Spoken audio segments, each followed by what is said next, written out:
அக்ஷய், அமர்நாத், ராமேஸ்வரம் போர் சண்டையில் போர்க்கழகத்தில் ஈஸ்வரன் கடவுளே இறங்குதார். எல்லா நாட்டிலையும் இறங்கி இப்போ எல்லா நாடையும் அழிச்சிருவார். எல்லா நாடும் அழிச்சிருவார்.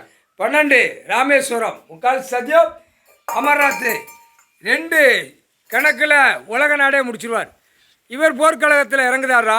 போர் சண்டை போரில் இவர் எலுமிச்சம்பழம் கனியில் அரசியல்வாதிய உலக நாடே கொன்னே விடுவார். செத்து மடிஞ்சு போவான். 3/4 சத்தியம் எலுமிச்சம்பழம் கனியில் இவர் பாம்பில் போட்டு முடிச்சிருவார்.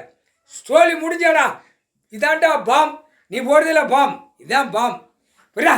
இப்போ கடவுள் பூமியில் இறங்கி அவர் போர்க்களத்தில் இறங்குறாரா? இறங்கணும்லடா. 7 செம்மத்து சேட்டார். இந்த செம்மத்தில் அடி வேரோடு அறுத்துருவார். 3/4 சத்தியம் உலக நாடே தீ காற்று புயல் நிலநடுக்கத்தில் சொல்லி முடிச்சிருவார். அழிக்க வந்த பாய் பேகலாம் 3/4